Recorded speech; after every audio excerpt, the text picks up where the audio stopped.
The first thing you need to do when you buy a turkey, well, you want to leave it in the refrigerator and let it thaw out because you thaw it out for days. This turkey's been in the refrigerator for probably 4 or 5 days thawing.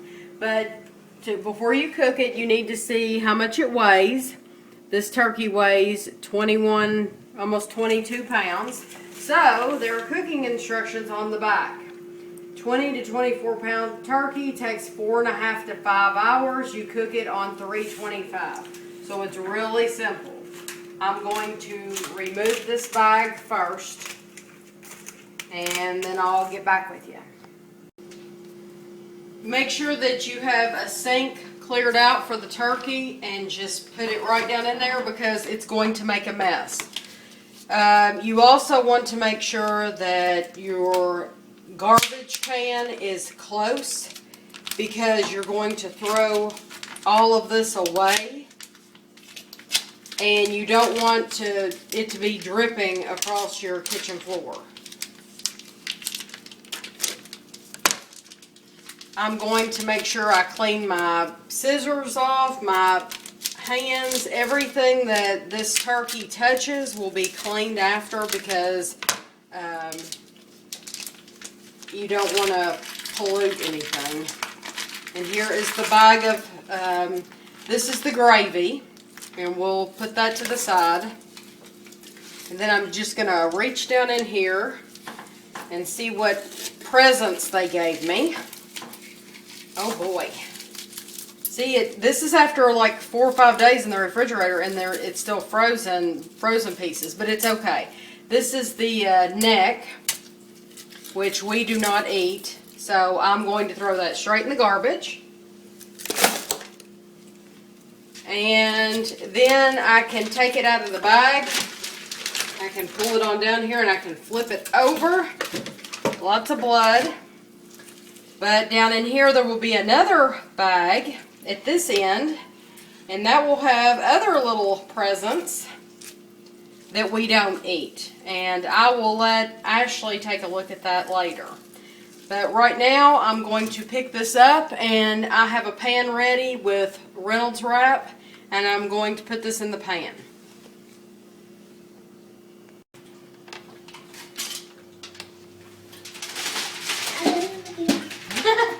Okay, he is going to wrap that up really well so that the whole turkey is covered. And do you put anything in it? I do not put one thing in it. No salt, no pepper, no butter, nothing. Just for right now, I just wrap it up. Kevin is filling the pan half full of water, and we will put it in the oven on 325 for 4.5 hours and then check on it then. It will stay wrapped up just like this the entire time. We might have to check on the water to make sure that it stays about half full. Okay, it's been 4 hours and we have put water in here one time. I have not added anything to this. This is just the juice that it has made on its own. And I'm taking out as much as I possibly can. And Kevin is going to try to flip it over because I put it in upside down. Not that it matters at all, but the thermometer is on the other side, so I want to make sure that it's cooked. We flipped the turkey over and the thermometer had actually fallen out into the water. That's okay. That's a first for everything. But I'm going to take an entire stick of butter and I'm going to rub it all over the turkey, and I'll probably just let that slide right in there. And it's okay. But this is to make the juice, to give the juice a lot of flavor. I want that juice for dressing, and I'm going to add some salt and pepper, just a little bit to the top, and then we're going to put this back in the oven for about a half an hour. Okay, it's been a half an hour and we flipped it back over and took some juice out of it, and now Ashley is going to We have another stick of butter, and Ashley is going to rub that all over the turkey, and we will add a little bit more water to it and some more salt and pepper to the top, and we'll put it in for another half hour and let it get darker.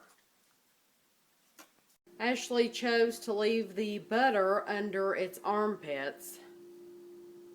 The turkey is finished. It took right at 5 hours, and there's some juice in the bottom, and I will get that out and continue to put it in my pitcher, and that will be used later on for the dressing.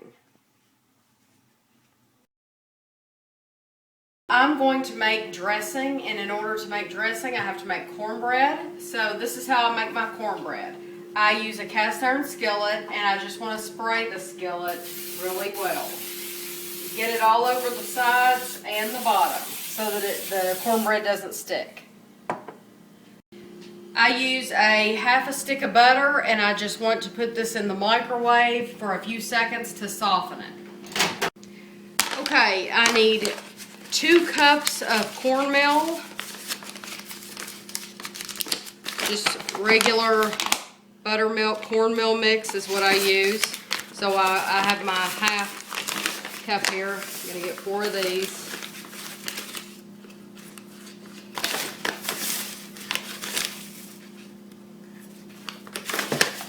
I don't use a knife for the side. I just kind of take the bag and push it to level it off. Okay. And then you need 1 egg.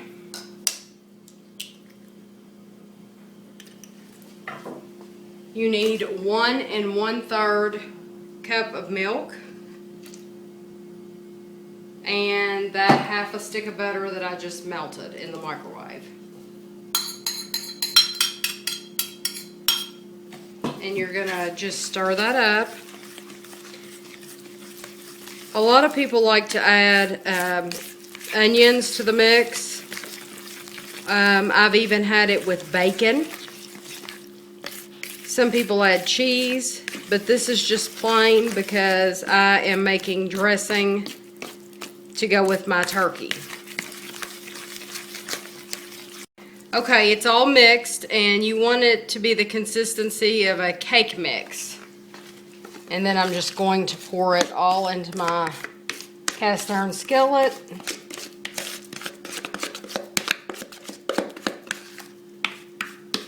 I'm going to level this off with my spoon.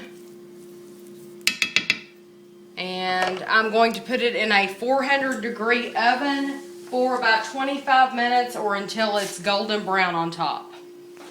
Okay, it's actually been about a half an hour, and this is how I like my cornbread. The cornbread is cooled off, and Kevin's just scoring it so he can get it out. And he's going to put it in this bowl and just crumble it up. He'll take the whole pan and crumble it up in the bowl. This dressing doesn't have exact measurements, really. It's just a matter of how much celery you want. This is probably, how many stalks is that, Kevin, that I just used in there? This is probably 5 stalks of celery. And then this onion, this was a big onion, a large onion, and I'm probably going to use half of it. For the dressing, you need to spray your pan with cooking spray. I'm going to add some salt and pepper. That's just to taste. And I'll probably add more. And this is ground sage. And it's also to taste. It really just depends on how much you want. But don't put so much that you turn the dressing green, because I've had it that way before and it's not good. This is the turkey gravy that we put in the pitcher yesterday, and I just heated it up a little bit. You can stop there. And I have no idea how much that was, probably 2 full cups. This is what it looks like right now. and it still falls apart a little bit. So we're going to add about another half a cup and see if that makes it moister.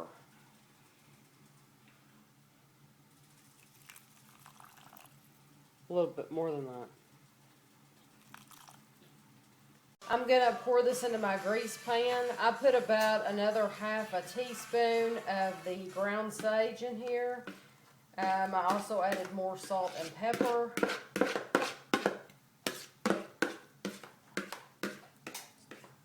I'm just flattening this out so it will cook evenly. And then I want to add more salt and pepper to the top. This will cook at 350 degrees for about a half an hour or until it's brown. And then you can cut it into squares with your spatula.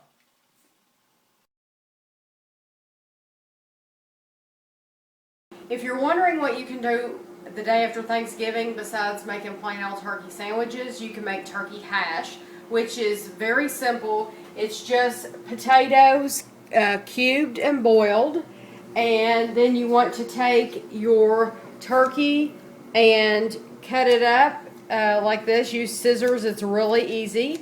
And then I'm going to add onion to this. I have my turkey in here, and now I'm going to add my potatoes. Probably made too many, we'll see. And then I'm going to add the onion and some juice. This is turkey broth that I kept from the turkey yesterday where we cooked it all night. And I will add some of that to it also. Also to this, I'm going to add thickening. And thickening is just, you put some flour, maybe 2 tablespoons of flour in a shaker. You can use a jar, and you just fill it up with water. Put the lid on it, and you shake it.